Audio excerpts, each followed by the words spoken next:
Emmanuel Emmanuel Anyiam Osigwe. I was born and raised in the UK, and I've been in and around film, and particular black film, for over 20 years.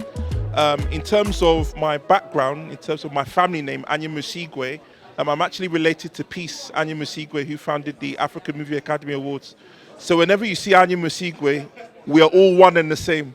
There's a lot of Anyiams, but there's only one Anyiam Osigwe. So whenever you see that in film and TV, we're all related. So for example, I have a cousin, Darlington, who's here at the summit. So he directed the movie Cold Feet, which was on Netflix in 2019, starring Jimmy Ike and Jocelyn Dumas. So that's him. And there are other people that are involved, have been involved in film and TV in Nigeria before I was even born. So Peace's brother, for example, he was one of the first kind of presenters of children's television on NTA. Fun Time, Fun Life. Do you recall that? That's him. Children's. That's him. That's him.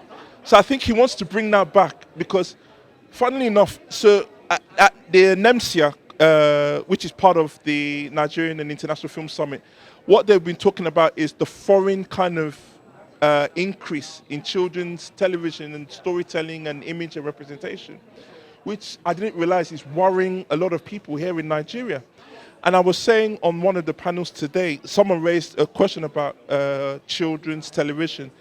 And I only found this out because I read you guys on Shock NG. So you guys talked about the top 30 most watched programs on Netflix Niger. And Cocomelon came in at number 3. And I read that and I stopped. I couldn't. Because I have 2 daughters under 4 and they watch Cocomelon every day. And my wife, who's very conscious about these things, about images and representation, wanted to find whether there were any African, Nigerian, black alternatives to Cocomelon.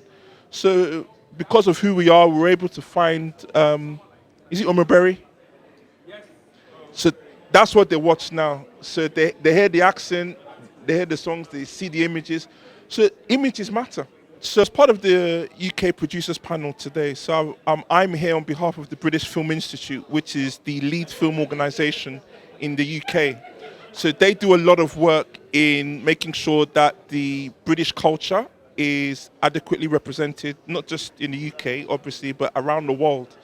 So obviously Nigeria, for which the UK has obviously a relationship with going back hundreds of years, have obviously come here to appreciate the work that Nollywood and the film industry and TV industry have done already.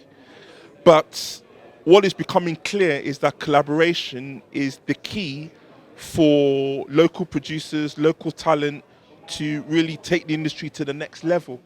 So that's not to discredit what's already been achieved so far, but I think it starts from the top, and from the top I mean by the government. So I think they need to take a greater grip of the conversation, lead by example, and use that soft power to let people know the huge potential that we have as a country to fulfill the stories, fulfill the potential, which in turn will increase the GDP. So, I'm not a politician, but I know that all these elements are important because Nigeria as a country has 200 million population.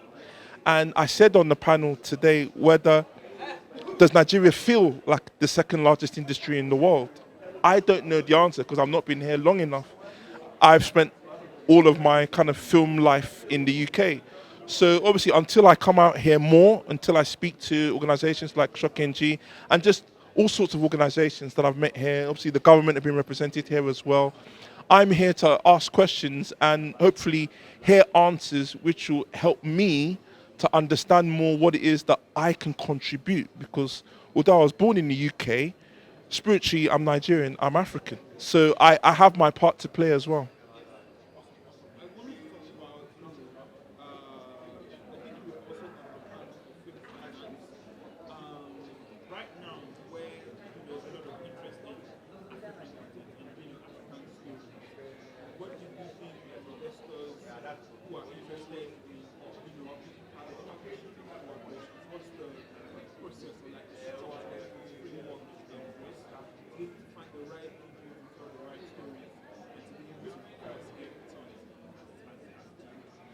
So I spoke on the film finance panel, as did six other people, people that I've actually known very well, from Damien Jones, who, for people that don't know Damien Jones, he was the only white person on the panel, so it's very easy to spot.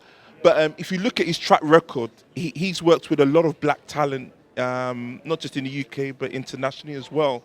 So he realizes how important it is to have different voices, different cultures, different backgrounds when it comes to raising finance. And obviously, what he's been able to do is leverage his advantages, and he's able to access money that is not his, which is obviously a key trait for a good producer, to be able to access money that's not yours. But for those people that can't do that, you then have to obviously back yourself. So, you need to find the money somewhere. And what someone else mentioned on the panel was how, as Nigerians, we don't need permission, to get films made. And, you know, to a fault, maybe that's where the problem is, because although we are making those films without permission, are the quality controls there in place? How do we know whether we're getting cut through, whether we're getting traction, whether it's at the box office, whether it's on TV or on streaming? Because with a population of 200 million, I think we should be further on in terms of the numbers. There was a presentation that I wasn't on, where someone from the cinema industry was talking about the numbers in terms of how many screens there are here in Nigeria. And from what I am aware of, in the north of Nigeria, for example, there's only 5 or 6 cinemas, which doesn't make any sense. Why is there? And then when he told me that it's a lot more to do with the culture of also Fulani, and in terms of the stories, there's only a certain amount of stories that you can tell that might not get through censorship, for example. So, censorship hasn't been talked about at this summit, and if that is going to be a hindrance to the industry growing, then I think we need to address issues such as censorship. Because if we don't, then it means that there's a whole plethora of stories that are not being told. There's a whole number of cinemas that are not being built, because obviously there's still that appetite there. So without more cinemas being built, then we can't service that side of the industry more effectively, which means that we're leaving money on the table. Mm.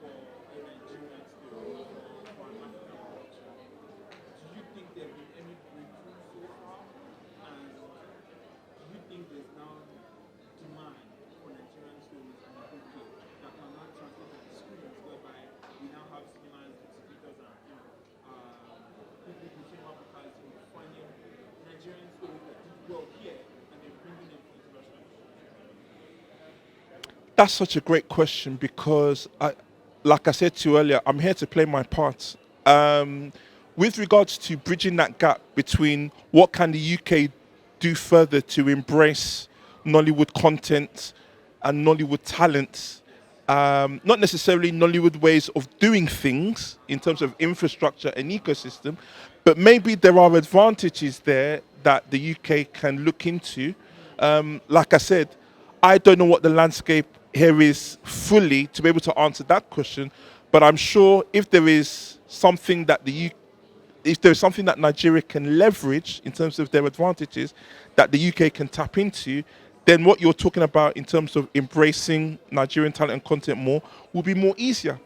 I mean, Obi Emelonye, who sat on the panel with me, has just released his latest film, Blackmail, which my film festival buff showed in December 2021. Now, I've known Obi for over 20 decades. When I worked for Black Filmmaker magazine, I was responsible for showing his first film, his very first film, called Echoes of War, which stars Anthony Monjaro, who I actually went to university with. Very small world. But so obviously, Obi I'm fully aware of in terms of what he has done and his track record. And there's a lot more Obis, but in terms on that level, and obviously there are people working on a higher level. I'm speaking of people like Rapman Andrew Omobolu, who did Blue Story, which was released in over 200 cinemas, and that came out in 2019. One of the producers of Blue Story panel today. So, there's a lot of Nigerian talent that are kind of working with the right people to be more globally appreciated. But as I said to someone earlier today, charity starts at home. So I think there's a lot that can be done internally in Nigeria to harness that talent. And then once we continue to do that, once it becomes a regular thing, my mantra is repetition becomes reputation.